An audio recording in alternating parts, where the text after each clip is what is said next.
श्री कृष्ण मंदिर जगद्गुरु इदम श्री सद्गुरुवे नमः।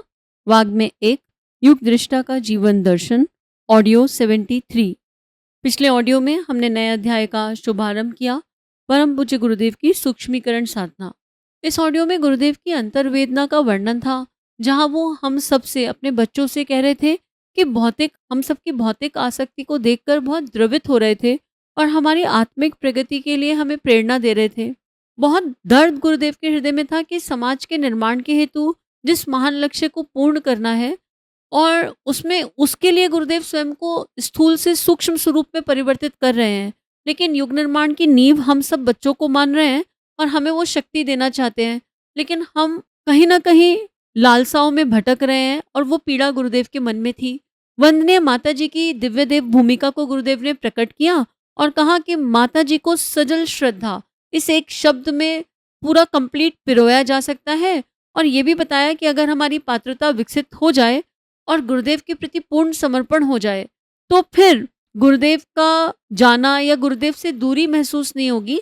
हम उनके अंतरंग से जुड़ जाएंगे, और जो दिव्य देव शक्तियां मानवता के कल्याण में लगी हुई हैं, वो हमें भी अपना यंत्र बनाकर अपने काम में आगे लगा लेंगी। आज हम गहनता से गुरुदेव की सूक्ष्मीकरण साधना को पढ़ेंगे। उसका पूर्ण विवरण, पहली हेडिंग कहती है, शरीर रहते निष्क्रियता अपनाने का प्रयोजन। शरीर और आत्मा का चोली दामन जैसा साथ है। आत्मा को इसमें रहने का स्वेच्छा से आकर्षण होता है, इसलिए गर्भनिवास, मृत्यु कष्ट जैसी अनेक यातनाएं सहते और आए दिन संघर्ष करने का कष्ट रहते हुए भी वह उसी में बार बार निवास करने के लिए मचलती है। कहने को जन्म मरण की व्यथा पर शोक प्रकट करते हुए भी विज्ञजन इसी को धारण करने के लिए लौट पड़ते हैं।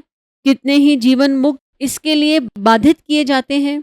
भगवान के पार्षद सदा रिजर्व फोर्स में उनके समीप ही नहीं बैठे रहते, वरन समय की आवश्यकता पूरी करने के लिए समय समय पर मार्गदर्शकों की भूमिका निभाने के लिए लौटते हैं।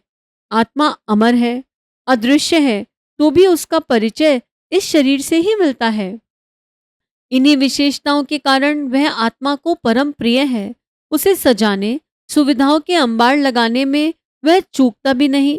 यहाँ तक कि वो कुर्मत होकर भावी दुष्परिणामों को जानते हुए भी उसे संतोष देने, प्रसन्न करने के लिए वैसा ही कुछ करता है जैसा कि स्नेह दुलार भरे अभिभावक अपने इकलौती बेटे की मनमर्जी हर धर्मी पूरी करने के लिए करते रहते हैं।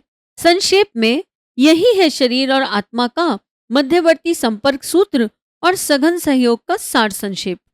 अपने को भी यह शरीर लेकर जन्मना पड़ा, और जो कुछ भी भला बुरा बन पड़ा सो इसी के माध्यम से संपन्न किया है। इसे निरोग और दीर्घजीवी रखने के लिए ईमानदारी और सतर्कता के साथ प्रयत्न किया गया है। सदा इसे सृष्टा की अमानत माना और उसी में सम्मिलित क्षमताओं को उभारने हेतु श्रेष्ठतम सदुपयोग का ध्यान रखा।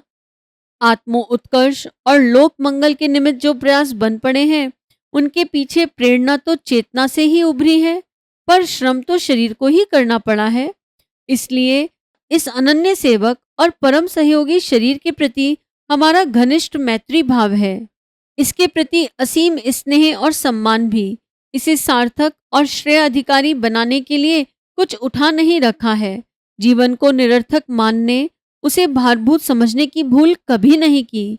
मलमूत्र की गठरी इसे कोई भी क्यों ना कहता रहे, झंझटों से निमटने के लिए मरने की प्रतीक्षा अन्य कोई भले ही करता रहे, पर अपने मन में ऐसे विचार कभी भी उठे नहीं। ना मरने की जल्दी पड़ी है और ना इसे भारभूत समझकर ऐसे ही खींचते खिजाते दिन गुजारे हैं। समय के एक एक क्षण का सदुपयोग करने की बात हर समय ध्यान में रही। सोचा जाता रहा कि सृष्टा की सर्वोत्तम कलाकृति का अनुदान मिला है, तो इस जीवन का श्रेष्ठतम सदुपयोग क्यों ना कर लिया जाए। गिनी गांठी सांसें मिलती हैं, इनका सदुपयोग करने में ही बुद्धिमानी है। जब बुद्धि मिल गई तो जीवन की हर इकाई का, हर श्वास का सर्वश्रेष्ठ प्रयोग करने में क्यों चूका जाए। यही चिंतन सिर पर सदा छाया रहा। फलतः समय कदाचित ही कभी निरर्थक गया हो। शरीर को नित्य कर्म और आवश्यक क्षणिक विश्राम के उपरांत कदाचित ही कभी खाली रहने दिया गया हो, इसका संतोष है। यूं जन्म कितने ही लिए और अभी कितने ही और लेने पड़ेंगे, पर जहां तक स्मरण जाता है इतने लंबे समय तक इतनी समझदारी के साथ अन्य शरीरों का इतना महत्वपूर्ण सदुपयोग नहीं बन पड़ा। ऐसी दशा में कृतज्ञता का तकाजा है कि मात्र रूखी रोटी खाकर उतना कठिन सेवा धर्म निभाने वाले शरीर का भला पूरा एहसान माना जाए और उसे सदा सर्वदा साथ रखने और काम लेने के बहाने मैत्री धर्म का लंबे समय तक निर्वाह किया जाए। इस स्थिर विचारधारा के रहते हुए हमें इन दिनों कुछ ऐसे कदम उठाने पड़ रहे हैं जो ऊपरयुक्त प्रतिपादन से लगभग ठीक उल्टे पड़ते हैं। नए निर्धारणों के अनुसार अब इस शरीर का लोकोपयोगी प्रयोग घटते घटते समाप्त हो जाएगा और वह नित्य कर्म जैसे कुछ सीमित कार्यों में ही प्रयुक्त होता दिख पड़ेगा। लोकोपयोगी सेवा कार्यों में निरंतर संलग्न रहने का अभ्यस्त यह शरीर भविष्य में निष्क्रिय जैसी स्थिति में समय गुजारे, इसमें औरों को आश्चर्य और अपनों को असमंजस हो सकता है। इसमें समाज को उपयोगी सेवा कार्यों से वंचित होना पड़ेगा। जो जन कल्याण की दृष्टि से अभी बहुत कुछ करने की स्थिति थी, उसमें कमी पड़ सकती है। कम से कम प्रत्यक्षतः तो स्पष्ट ही ऐसा दिखता है। अब तक जो बन पड़ा है शरीर से ही बन पड़ा है, अस्तु सहज ही यह आशा की जा सकती है कि भविष्य में भी जब तक यह काम देगा पिछले दिनों जैसे ही महत्वपूर्ण काम करेगा। हालांकि परिपक्वता बढ़ जाने के कारण यो आशा तो और भी अधिक की जा सकती है। इतने उपयोगी शरीर तंत्र को इतने आड़े समय में इस प्रकार स्वेच्छापूर्वक जाम कर दिया जाए, यह सामान्य रीति से समझ में आने वाली बात नहीं है। ईश्वर इच्छा से कुछ भी हो सकता है। मरण सभी का निश्चित है, कभी पक्षाघात आदि से भी असमर्थ हो सकते हैं। ऐसी स्थिति में संतोष कर लिया जाता और विधि का विधान समझकर किसी प्रकार मन समझा लिया जाता है। संसार चक्र ऐसा ही है जिसमें कभी किसी के बिना काम नहीं रुका। अवतार ऋषि देव मानव इस धरती पर आए और बड़े महत्वपूर्ण कार्य करते रहे, पर जब चले गए तो कुछ समय ही उनका अभाव खटका। बाद में ढर्रा अपने ढंग से चलने लगा। किसी के रहने न रहने से इतनी बड़ी दुनिया का गति चक्र रुकता नहीं, पर यह होता है विवशता पूर्वक। जाने वाले बुलाए गए हैं और अपने मैदान को छोड़ने वालों को पलायनवादी कहा और धिक्कारा जाता है। मिलिट्री में तो ऐसे समर्थ सेवारतों के भाग खड़े होने पर कोर्ट मार्शल तक होता है। यह बातें अपने में ध्यान न रही सो बात नहीं। फिर क्या कारण हुआ कि गतिविधियां जाम करने का निश्चय बन पड़ा? इस नए निश्चय में कई पक्षों की कई प्रकार की हानियां दृष्टिगोचर हो सकती हैं। सर्वप्रथम अपने को जिसने आजीवन एक से बढ़कर एक कठिन और महत्वपूर्ण काम करने की आदत डाली और प्रसन्नता अनुभव की हो, उसको समर्थ रहते निष्क्रिय हो बैठना कितना कठिन पड़ेगा, कितना मन मारना पड़ेगा, इसे कोई भुक्तभोगी ही समझ सकता है। निष्क्रिय पड़े लोहे को जंग खा जाती है। प्रकृति के नियम सब पर एक समान लागू होते हैं। निठल्लापन चढ़ते ही हाथ पैर जकड़ सकते हैं, ऊब चढ़ सकती है और बहारभूत जिंदगी जल्दी समाप्त हो सकती है। द्वितीय वर्ग वह आता है जो हमें लोक सेवक की दृष्टि से देखता है। उसे आघात लगेगा स्थूल दृष्टि से करनी और कथनी में अंतर देखकर। अपने द्वारा हर किसी को युग धर्म निभाने के लिए समय निकालने के उपदेश दिए जाते रहे हैं। लाखों ने उन्हें अपनाया भी है। तथाकथित भजनानंदी लोगों को कुटिया छोड़कर प्रवज्या पर निकल पड़ने की प्रेरणा मिली है। जिनके पास जो समय बचता है उसे उन्होंने जन कल्याण में लगाने का नया व्रत लिया। औरों को ऐसे उपदेश देने के उपरांत स्वयं एकांत से भी बन जाना हर किसी को अटपटा लगेगा। सामने न सही पीठ पीछे तो लोग इसे कथनी और करनी का अंतर देखेंगे ही और जो मन में है उसे प्रकट भी करेंगे। इस प्रकार प्रशंसा निंदा में बदलेगी। कहने वाले इसे समाज के साथ विश्वासघात भी कहेंगे। जिनके पास है और वह दे नहीं रहे तो कृपण या निष्ठुर कहे जाते हैं। ऐसा लांछन अपने ऊपर भी तो लग सकता है। संचित प्रशंसा और प्रतिष्ठा पर इस कारण हड़ताल फिर और कालिक फूट सकती है। परम पूज्य गुरुदेव की दूरदर्शिता देखिए और समर्पण देखिए। जब दादा गुरुदेव को अज्ञातवास में जाने के लिए कह रहे हैं या आप सूक्ष्मीकरण में जाने के लिए कह रहे हैं, तो गुरुदेव सारे पहलू देख रहे हैं, समझ पा रहे हैं और ये जान रहे हैं कि अब तक का जो भी कलेक्ट हुआ है, यश मान प्रतिष्ठा सब विलय हो सकती है, पर अपने गुरु का कहना मानने के लिए शिष्य कुछ भी करता है। यहाँ पर गुरुदेव का एक दिव्य देव शिष्य स्वरूप दिख रहा है, जो कहता है करिष्ये वचनम तब। दादा गुरुदेव ने कह दिया मतलब कह दिया, फिर उसका परिणाम जो भी हो, कोई कुछ भी सोचे। एक दूसरा भाव यह आता है कि गुरुदेव को अपने बच्चों की इतनी फिक्र है, इतनी फिक्र है कि किसी के मन में कोई संशय रूपी नाग उठे, उसके पहले ही उस नाग को शांत करने का इंतजाम गुरुदेव यहाँ एक पिता के जैसे कर रहे हैं। तीसरे वर्ग की बात करते हुए गुरुदेव कह रहे हैं, जो तीसरे प्रकार की सोच होगी। तीसरा वर्ग वह है जो कंधे से कंधा और कदम से कदम मिलाकर साथ देता और चलता रहा। इस वर्ग में से जो अधिक साहसी हैं, वे प्रथम पंक्ति में आकर जीवन दानी बने हैं, शांति कुंज, ब्रह्मवर्चस एवं गायत्री तपोभूमि में रह रहे हैं। संत और ब्राह्मण की जीवनचर्या जिन्होंने अपनाई है, औसत भारतीय स्तर का निर्वाह और 12 घंटे जमकर काम करने का जिन्होंने ऋषि मुनियों जैसा जीवन क्रम अपनाया है, ऐसे परिवार 200 से भी अधिक हैं। और आज की संख्या में कितने हैं? बहुत ज्यादा हैं उससे। फिर ऐसे परिवार भी 2000 हैं जो हरिद्वार तो नहीं बुलाए गए, पर अपने अपने कार्य क्षेत्रों में रहकर काम करने के लिए नियुक्त कर दिए गए हैं। प्रज्ञापीठों का संचालन प्राय ऐसे ही लोग कर रहे हैं। वरिष्ठ प्रज्ञा पुत्रों की परिव्राजक भूमिका निरंतर निभा रहे हैं। समाज सेवा से जिनका कोई प्रत्यक्ष संबंध नहीं है, जो व्यक्तिगत जीवन तक ही सीमित हैं, जो पत्रिकाओं के साहित्य के माध्यम से प्रकाश प्राप्त करते हैं, जो पत्र व्यवहार द्वारा गुत्थियों को सुलझाने और सुखी समुन्नत बनने के लिए प्रकाश प्राप्त करते रहते हैं, उनकी संख्या भी कम नहीं है। जिनका सहज स्नेह है, वे ऐसे ही जब मन में उमंग उठती है, तब हरिद्वार अकारण दौड़ भी पड़ते हैं। तीर्थ यात्रा पर्यटन के बहाने परिवार को लेकर हजारों लाखों हर वर्ष आते हैं। ठहरने की सुविधा शहर में होते हुए भी, ढेरों मार्ग व्यय और आने जाने का झंझट उठाते हुए भी शांतिकुंज पहुंचते हैं, ठहरते हैं।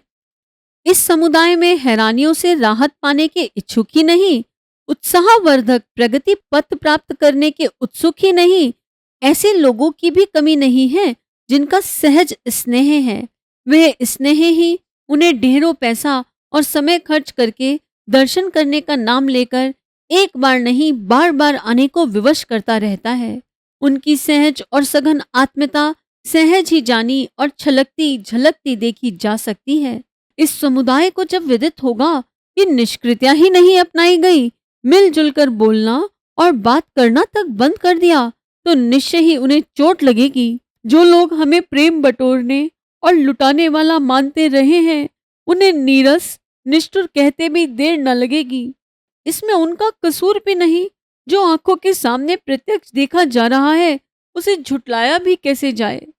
अनेकों ने अध्यात्म की सजीव प्रतिमा के रूप में हमें समझा और उस तत्व ज्ञान को अपनाए जाने का वास्तविक स्वरूप क्या हो सकता है, उसे समझने समझाने के लिए एक जीवंत उदाहरण सामने पाया है। साधना से सिद्धि के सिद्धांत पर जिन्हें अनेक संदेह थे, जो फलश्रुतियों को प्रत्यक्ष की कसौटी पर खरा उतरते नहीं देखते थे, उन्हें रिद्धि सिद्धियों की बात कपोल कल्पना भर लगती थी। ऐसे निराश, उदास, दुखी, असंतुष्ट, अनमनस्क और अविश्वासी लोगों में से अनेकों ने अपने विचार बदले हैं। प्रत्यक्ष परिणति देखकर उनके डगमगाते पैर रुके हैं। अब जब वह प्रत्यक्ष प्रकाश भी बुझने जा रहा है, तो अपना और किसी दूसरे का कब किस प्रकार यह विश्वास और साहस प्राप्त कर सकेगा जो पिछले दिनों से करता रहा है। ऐसे ऐसे अनेक आक्षेप, असमंजस इस नए निर्णय से उठते हैं। विगत वसंत पर्व से यह निर्णय घोषित होने के उपरांत फरवरी, मार्च, अप्रैल महीनों में जितने भी प्रज्ञा परिजन वसंत सत्रों में अथवा सहानुभूति वर्ष शांतिकुंज आए हैं, उन सबके चेहरों पर इस असमंजस को उभरता देखा गया। उचित समझा गया कि उसका निराकरण समय रहते कर दिया जाए। विपन्न मनोदशा में ना स्वयं ही रहना चाहिए और ना दूसरे को रहने देना चाहिए, यही उचित भी है। गुरुदेव की भाव, उनके भीतर के प्रेम को बस हम पी लें, अमृत बह रहा है और इसे ग्रहण कर लें, इससे ज्यादा कुछ भी नहीं। गुरुदेव का दृष्टिकोण समझ में आ रहा है कितना व्यापक है। हर तरह के व्यक्ति के लिए सोचना, बारीकी से निर्णय लेना और फिर हर बात को पहले से साझा करना, केवल हमारे कल्याण के लिए। आगे गुरुदेव आनंद की बात कर रहे हैं। हम इसमें थोड़ा सा आज पढ़ लेते हैं। हमने आनंद भरा जीवन जिया। भगवान जिसे अपनी शरण में लेते हैं अथवा जो भगवान की शरण में अपना समर्पण भाव लेकर पहुंचता है, उसके ऊपर देवलोक से अजस्त्र अनुकंपा बरसने लगती है। उसे तृप्ति, तुष्टि और शांति की कमी नहीं रहती है। इसे कोई भी कहीं भी प्रत्यक्ष देख सकता है। हमें यह अनुभूति आजीवन पग पग पर होती रही है, इसलिए उस आनंद का सदा सर्वदा रसवादन करते रहने का अवसर मिला है, जिसे ब्रह्मानंद परमानंद कहते हैं। इसे आत्मानंद कहा जाए तो और भी अधिक उचित होगा, क्योंकि इसकी उत्पत्ति भीतर से होती है। समझा भर यह जाता है कि जो मिला वह बाहर का अनुदान वरदान है, पर वास्तविकता निहारने पर पता चलता है कि भीतर का उत्पादन ही बाहर का अनुदान प्रतीत होता है। भीतर वाला खोखला है तो फिर बाहर से कुछ हाथ लगने की आशा चली ही जाएगी। सूर्य में कितना ही प्रकाश क्यों ना हो, समीपवर्ती दृश्य कितने ही सुंदर क्यों ना हो, पर यदि आंख की पुतली काम ना करे तो समझना चाहिए कि सर्वत्र अंधकार ही अंधकार है और दिन या रात्रि में कभी भी उसका अंत ना होगा। अपने कान की झिल्ली खराब हो तो फिर गायन, वादन या प्रवचन परामर्श का लाभ ले सकना किसी के लिए भी संभव नहीं। अपना मस्तिष्क बिगड़ जाए तो यह समूची दुनिया पागलों से भरी हुई प्रतीत होगी।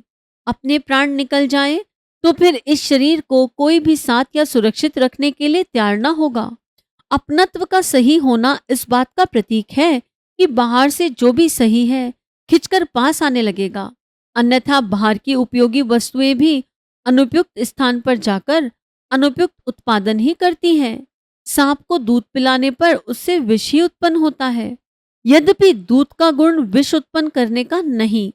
अंतर ने जब सिए राम में सब जग जानी की मान्यता अपना ली और छिद्रावेषण की दुष्प्रवृत्ति का परित्याग करके गुण ग्राहकता अपना ली, तो फिर संसार का स्वरूप ही बदल गया। वह दिखने लगा जो दर्शनीय था, वह लुप्त हो गया जो अदर्शनीय, कुरूप, अवांछनीय था। जो सुंदर है उसे सरस होना ही चाहिए। अपने भीतर से रस बहा तो बाहर से भी उसमें उमंगें सम्मिलित होती चली गईं। नदी बहती है तो उसमें समीपवर्ती नाले भी जुड़ जाते हैं। आगे चलकर वह सरिता समुद्र में जा मिलती है, जहां अथाह जल राशि के अतिरिक्त और कुछ है ही नहीं। यह लाभ बालू के टीलों को नहीं मिलता। वे अंधड़ के साथ एक स्थान से दूसरे स्थान तक उड़ते फिरते हैं। धूप निकलते ही आग की तरह तपने लगते हैं। वर्षा होती है तो भी उन्हें शांति नहीं, उथले कीचड़ मात्र बनते हैं और किसी जलाशय में पहुंचा देने पर भी तली या किनारे पर फिर बालू के रूप में पूर्ववत अपने अस्तित्व का परिचय देते हैं। सदाशयता की दिव्य दर्शन यही है कि भगवान की झांकी जो बिना किसी कठिनाई के कोई भी कहीं भी कभी भी कर सकता है। अध्यात्म का निर्झर फूटते ही नई दृष्टि उत्पन्न हुई। संसार कितना सुंदर और कितना भला है, इसमें कितनी सद्भावना और सेवा अनुकंपा भरी पड़ी है। यहाँ जो कुछ भी है उसके आधार पर कृतज्ञता ही अनुभव की जाती रहेगी। जो कड़वा लगता है, अप्रिय प्रतीत होता है, उसमें भी बहुत कुछ ऐसा होता है जो आज ना सही अपने लिए कल शिक्षाप्रद अनुभव हो सके, सुधारात्मक सेवा साधना करने का अवसर प्रदान कर सके। फिर जो प्रिय है, उपयोगी है, सहयोगी है, उसके गुणानुवादों को यदि थोड़ा बढ़ाकर देखा जा सके तो प्रतीत होगा कि आत्मीयता और सेवा सद्भावना ही चारों ओर से बरस रही है। यदा कदा जो कटुता प्रतीत होती है उसमें भी अपने उस सुधार का तारतम्य छिपा पड़ा है, जो अधिक पवित्र, अधिक जागरूक, अधिक प्रखर बनने का अवसर प्रदान करता है। यदि प्रतिकूलता ना हो तो लोग अपनी जागरूकता ही खो बैठें। सुधार के लिए भी और प्रगति के लिए भी जागरूकता आवश्यक है। वह बिना प्रतिकूलता से पाला पड़े और किसी प्रकार उत्पन्न नहीं होती। सुविधा संपन्न तो विलासी और आलसी बनकर रह जाते हैं। उन्हें संभलने, सीखने, सुधरने की आवश्यकता ही नहीं पड़ती। फलता वे अभागों की तरह जहां के तहां जड़वत बने रह जाते हैं। सुविधा और प्रगति में से एक को चुनना हो तो समझदारी सदा असुविधाएं अपनाकर ऊंचे उठना, आगे बढ़ना स्वीकार करेगी। अपनी मनः स्थिति अध्यात्मवादी दृष्टिकोण ने कुछ इसी प्रकार बदल दी। जिसमें जहां भी नजर उठाकर देखा गया, आनंद से भरा पूरा वातावरण ही दिखाई पड़ा। यह सब स्व उपार्जित था। ऐसी मान्यता उदय होते ही कृतज्ञता पनपती और अहमन्यता सिर पर चुड़ैल डाकिन की तरह चढ़ती है। अहंकारी एक प्रकार का उन्मादी होता है। उसे दूसरों के उपकार दिखाई ही नहीं पड़ते। जो अपना नहीं, उस कर्तव्य पर दावा भी करता है। फलतः धृष्टता बढ़ती है। साथ ही वो लोग जो उस सफलता में प्रत्यक्ष या परोक्ष रूप से सहयोगी थे, खिन्न होते हैं। सहयोगियों की नाराजगी किसी के लिए भी भारी पड़ेगी। कम से कम इन परिस्थितियों में जब व्यक्ति एकाकी नहीं रहा, अपने को सबके साथ, सबको अपने साथ वह जोड़ता है। इसमें अनुकूलता तभी रहती है जब सभी सहयोगी या संबंधी व्यक्ति अपने साथ प्रत्युत्तर में सफलता अनुभव करें। इस व्यवहारिक दृष्टि से भी सघन आत्मीयता की अभिव्यक्ति अपनी ओर से होना आवश्यक है। यह तभी हो सकती है जब वस्तुतः वैसी अनुभूति भी हो। दिखावटी अभिव्यक्तियों को अंतराल कुछ ही समय में नंगी करके रख देता है। वे आवरण उठाने पर भी टिकती ठहरती नहीं। कितना गहरा और कितना मार्मिक है ये कि परम पूज्य गुरुदेव पहले तो दोष दृष्टि से मुक्त कर रहे हैं, हमें गुणग्राही दृष्टि में ले जा रहे हैं। फिर इस संसार में कितना भी जड़ चेतन है, कुछ भी है, सब में कोई ना कोई एक उपयोगिता है। बस हम वहां पहुंच जाएं, उतना गहरा अपने अंदर उतर जाएं, और फिर ये समझ में आ रहा है कि ये आनंद कहीं बाहर से नहीं आ रहा, ये भीतर से प्रकट है। और फिर गुरुदेव अहमता और जैसे ग्रैटिट्यूड के अपोजिट क्या होगा उसको सोच लीजिए। कृतज्ञता अगर नहीं हो जीवन में ना, तो फिर शिकायतें रहती हैं।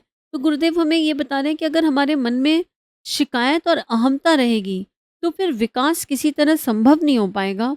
और गुरुदेव चाहते तो इस यात्रा पर अकेले भी निकल जाते। गुरुदेव को ये सब लिखने की आवश्यकता नहीं थी। वो एक स्वार्थी यात्रा हो जाती, भावपूर्ण यात्रा नहीं होती। सबको साथ लेकर चलने का भाव नहीं होता। इन सब लेखों के माध्यम से, इन सब बातों के माध्यम से गुरुदेव ने पूरी तरह हमें अपने में मर्ज कर लिया और हमें अपने साथ ले जा रहे हैं। और ये कह रहे हैं कि मैं तुम्हारे लिए ही जा रहा हूँ, तुम मुझसे अलग नहीं हो। और इसलिए गुरुदेव यहाँ एक्सप्लेनेशन नहीं दे रहे, हमारे संशयों का समाधान कर रहे हैं। और जो गुरुदेव से उस समय स्थूल में उनके साथ रहे होंगे, उनकी पीड़ा सोच पाना बहुत मुश्किल है।